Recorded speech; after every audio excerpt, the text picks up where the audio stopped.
Welcome dear students. ये video number 2 है और टॉपिक का नाम है नॉन टेक्सचुअल पैसेज, जिसे हम लोग अनसीन पैसेज भी कहते हैं। इससे पहले सेम टॉपिक पर एक वीडियो हमारे चैनल पर ऑलरेडी अपलोडेड है, आप वो भी देख सकते हैं। इस वाली वीडियो में मैंने काफ़ी सारी एडिशनल डिटेल्स रखा हूँ। ओके, ये वीडियो स्पेशली 12th इंग्लिश इस क्लास के लिए है और महाराष्ट्र बोर्ड के जो एग्ज़ाम्स होने वाले हैं 2023 इसके लिए काफ़ी यूज़फुल है। लेकिन अदर बोर्ड्स के स्टूडेंट्स भी देख सकते हैं, क्योंकि अनसीन पैसेज में होती एक ही चीज़ है।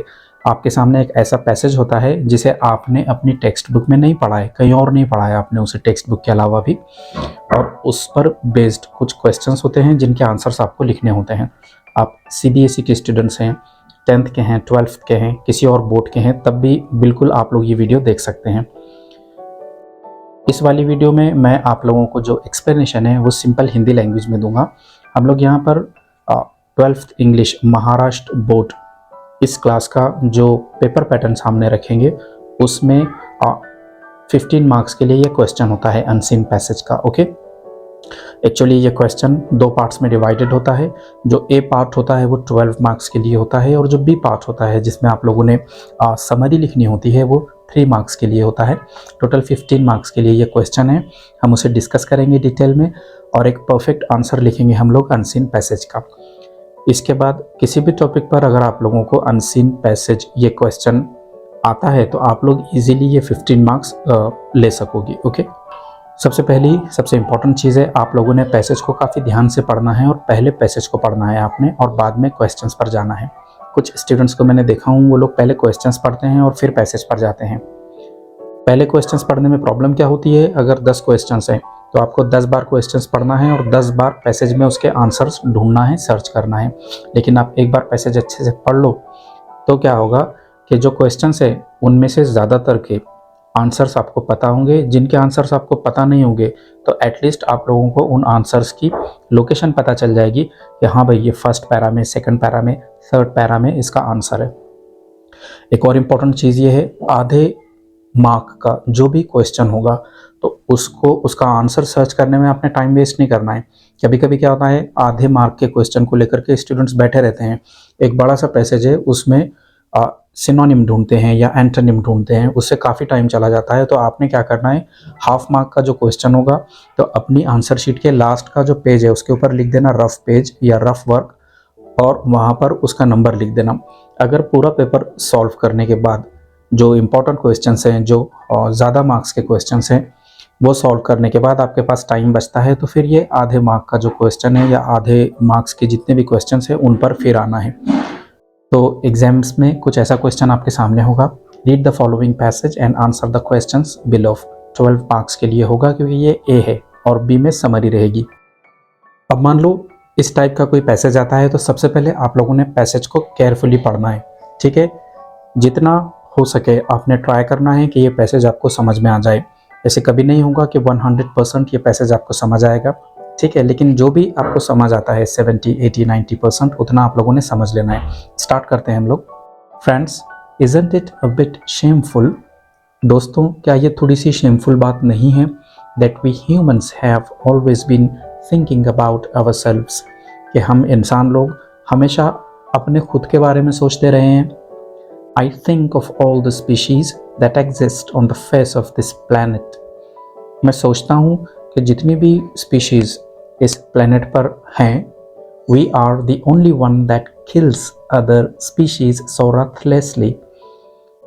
हम लोग ही केवल ऐसी स्पीशीज़ हैं जो दूसरी स्पीशीज़ को रथलेसली मार देते हैं, यानी बेरहमी से मार देते हैं, without any kindness, even for enjoyment. कभी कभी तो हम सिर्फ इसलिए एनिमल्स को मारते हैं कि उसमें हमें मज़ा आता है, एंटरटेनमेंट होता है हमारा।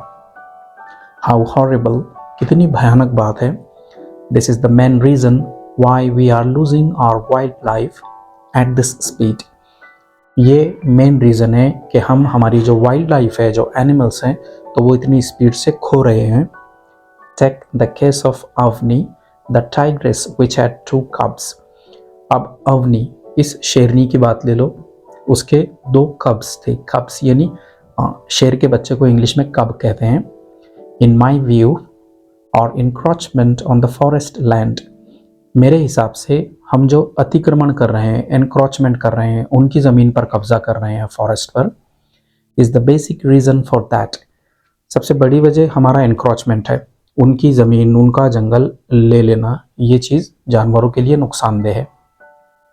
Even after our government has banned tiger killing, हमारी गवर्नमेंट ने टाइगर किलिंग को बैन कर रखा है। टाइगर्स आर हंटेड, उसके बाद भी यहाँ पर टाइगर्स को हंट किया जाता है, शिकार किया जाता है।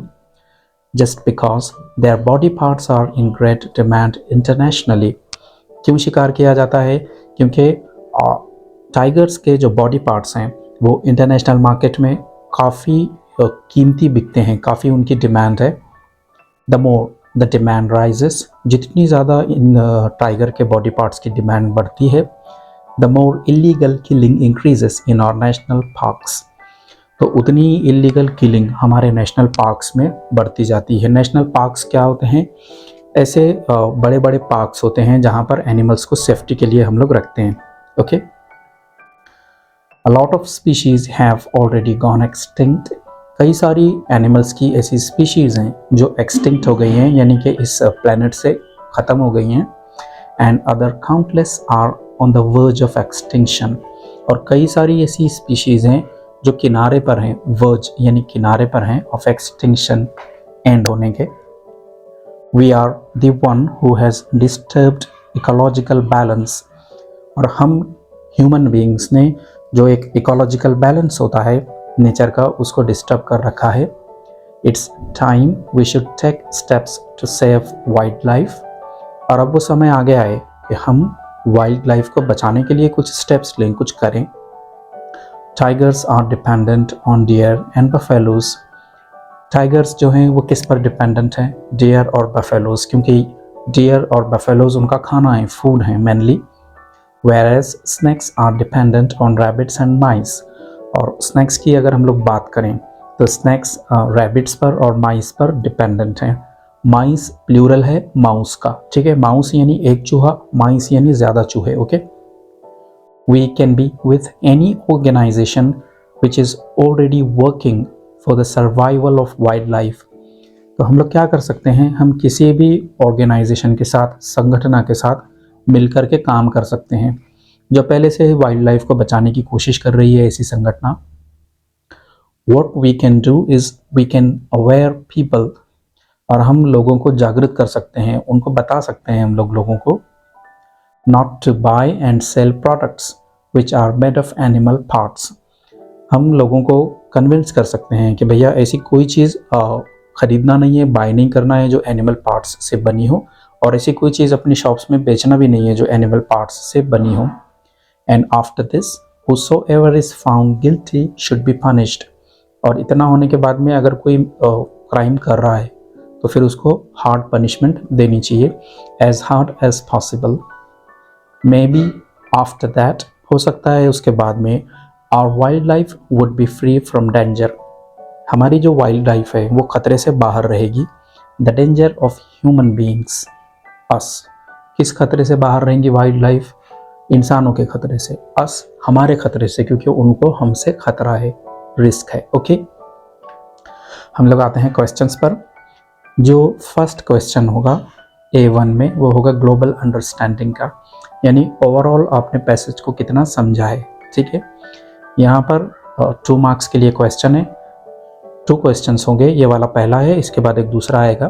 Correct the following statements with the help of the facts from the extract, यहाँ पर एक स्टेटमेंट है, उसको करेक्ट करके लिखना है, अगर उसमें मिस्टेक है तो। हम लोग पढ़ते हैं, this passage is meant for the protection of tigers only, इस पैसेज में केवल टाइगर्स की प्रोटेक्शन को लेकर के बातचीत हुई है। अब थोड़ा सा सोचो, पैसेज जो हम लोगों ने पढ़ा वो केवल टाइगर्स के बारे में था क्या? नहीं, वो स्पेशली टाइगर्स के बारे में था, लेकिन दूसरे एनिमल्स का भी उसमें कहीं ना कहीं डिस्क्रिप्शन था। ओके, हम लोग आंसर ऐसे लिख सकते हैं, this passage is meant for the protection of tigers and, कि ये पैसेज में टाइगर्स को प्रोटेक्ट करने की बात की गई है, और अदर एनिमल्स एज वेल, और दूसरे जानवरों को भी प्रोटेक्ट करने की बात हुई है। ठीक है, दूसरे वाला है we kill other species just for their parts. हम दूसरी स्पीशीज़ को किल करते हैं उनके पार्ट्स के लिए, जैसे किसी एनिमल की हमें स्किन चाहिए, किसी एनिमल के हमें दांत चाहिए, टीथ, किसी एनिमल्स के हमें जो है तो मीट चाहिए। ओके, तो केवल हम लोग उनके पार्ट्स के लिए उनका वो शिकार करते हैं, उन्हें मारते हैं, ऐसे नहीं है। आंसर में क्या लिख सकते हैं हम लोग, we kill other species for their parts, for enjoyment, for land, there are a lot of reasons कि हम दूसरी स्पीशीज़ को मारते हैं, कभी कभार उनके पार्ट्स के लिए, कभी कभार जस्ट एंटरटेनमेंट के लिए, जैसे हंटिंग हो गया, शिकार हो गया। फॉर लैंड, कभी कभार हम फॉरेस्ट्स की जो लैंड है तो उसको हथिया लेते हैं, उसको ले लेते हैं, जिससे वो जानवर ऑटोमेटिकली मर जाते हैं। There are a lot of reasons, कई सारे रीजंस हो सकते हैं। नेक्स्ट जो क्वेश्चन है वो कॉम्प्लेक्स फैक्चुअल है, थोड़ा सा डिफिकल्ट होता है ये क्वेश्चन। 2 मार्क्स के लिए 2 क्वेश्चंस आपसे पूछे जाएंगे। Complete the following statements. A है the punishment as hard as possible should be for those. Punishment, सज़ा जितनी हार्ड हो उतनी हार्ड उन लोगों के लिए होनी चाहिए। किन लोगों के लिए होनी चाहिए, हम लोग आंसर में लिख सकते हैं the punishment as hard as possible should be for those who disobey the law and harm wild life. जो लॉ को डिसओबे करते हों, कानून को तोड़ते हों और जो नुकसान पहुंचाते हों, हार्म, HARM, हार्म यानी नुकसान पहुंचाना वाइल्ड लाइफ को। ओके, नेक्स्ट है after all we have to save wild life from. End में हमें वाइल्ड लाइफ को बचाना है, किससे बचाना है हमें। अब पैसेज में ऐसे डिस्क्रिप्शन नहीं था कि हमको टाइगर से बचाना है, लायन से बचाना है, क्रोकोडाइल्स से बचाना है, किससे बचाना है, अपने आप से बचाना है, क्योंकि वाइल्ड लाइफ के लिए सबसे बड़ा डेंजर हम लोग हैं। हम लोग आंसर में लिख सकते हैं after all we have to save wild life from ourselves. अपने आप से बचाना है, because we are the biggest danger for them, क्योंकि हम लोग वाइल्ड लाइफ के लिए सबसे बड़ा डेंजर हैं, रिस्क हैं। ओके, A3 इन्फेरेंस और इंटरप्रिटेशन और एनालिसिस। इस क्वेश्चन का ये मतलब होता है कि इससे आप क्या कंक्लूड करते हो, क्या नतीजा निकालते हो। इन्फर करना मीनिंग नतीजा निकालना, उसका क्या आप लोग रिजल्ट आपके पास में है। Okay, find and right in the boxes, तो ढूंढो और बॉक्सेस में लिखो। Who is dependent on who, इस पैसेज में कौन किस पर डिपेंडेंट है ऐसा बताया गया है। ठीक है, हम लोगों ने क्या पढ़ा था कि टाइगर्स जो हैं वो डिपेंडेंट हैं और उसके बाद स्नेक्स जो हैं वो डिपेंडेंट हैं। हम लोग आंसर ऐसे लिख सकते हैं tigers are dependent on deer and buffaloes, snakes are dependent on rabbits and mice. अब यहाँ पर देखो ये पैसेज हमें काफ़ी अच्छे से समझ आया है, इसलिए हम बिना पैसेज को बार बार देखे उसके आंसर्स लिख रहे हैं। हो सकता है एग्जाम्स में ऐसा होगा कि आपको पैसेज पर नज़र डालनी पड़ेगी, लेकिन फिर भी मैं रिकमेंड करूँगा कि आप सबसे पहले पैसेज को पढ़ लें। ओके, हमारा नेक्स्ट जो क्वेश्चन है वो है पर्सनल रिस्पॉन्स टाइप। क्या होता है ये क्वेश्चन, यहाँ पर आपको अपनी ओपिनियन देनी होती है। ठीक है, 2 मार्क्स के लिए होगा। जैसे यहाँ पर क्वेश्चन है mention some ways you would protect wild life. ऐसे कुछ वेज बताओ, कुछ मेथड्स बताओ जिससे आप वाइल्ड लाइफ को प्रोटेक्ट करोगे। हम लोग आंसर में क्या लिख सकते हैं, I would make a blog for the protection of wild life and through it I would convince more and more people to save wild life. कि मैं एक ब्लॉग बनाऊंगा इंटरनेट पर वाइल्ड लाइफ को प्रोटेक्ट करने के लिए। यहाँ पर मैं लोगों को वाइल्ड लाइफ के बारे में बताऊंगा और इस ब्लॉग के थ्रू मैं लोगों को समझाऊंगा कि किस तरह से वाइल्ड लाइफ को प्रोटेक्ट करना है। मोर एंड मोर पीपल यानी ज़्यादा से ज़्यादा लोगों को। ओके, अपार्ट फ्रॉम दिस, और इसके साथ साथ I would register a local trust for the protection of wild life, और मैं हमारे एरिया में एक ट्रस्ट बनाऊंगा जो कि वाइल्ड लाइफ के प्रोटेक्शन के लिए काम करे। The donations received through that trust, और उस ट्रस्ट के थ्रू जो डोनेशंस आएंगे, जो पैसे आएंगे, तो मैं क्या करूँगा उससे directly go for the welfare of wild life, तो वो पैसे वाइल्ड लाइफ को बचाने में मैं खर्च करूँगा या फिर मैं दूंगा। इस तरह से हम लोग आंसर लिख सकते हैं केवल एक चीज़ ध्यान में रखना है कि जो पर्सनल रिस्पॉन्स टाइप क्वेश्चन होता है 2 मार्क्स के लिए होता है, यहाँ पर आप एक वर्ड या एक सेंटेंस नहीं लिख सकते, एटलीस्ट आपको 3, 4, 5 लाइन्स लिखनी होंगी। ओके। A5 जनरली होता है language study. Do as directed, जैसे कहा गया है वैसे करो, तो यहाँ पर 1 है। अ lot of species have already gone extinct, कई सारी ऐसी स्पीशीज़ हैं जो एक्सटिंक्ट हो गई हैं, यानी कि ख़त्म हो गई हैं, गायब हो गई हैं। Rewrite into past perfect tense, इसे पास्ट परफेक्ट में लिखना है हम लोगों ने, ठीक है। आंसर होगा अ lot of species had already gone extinct. Have जो होता है तो प्रेजेंट परफेक्ट के लिए होता है, और हैड पास्ट परफेक्ट के लिए होता है। एक छोटी सी हिंट है ये, वैसे डिटेल तो काफ़ी उसकी ज़्यादा है। अगला वाला है it's time we should take steps to save wild life, वो समय आ गया है कि हम वाइल्ड लाइफ को बचाने के लिए कुछ करें।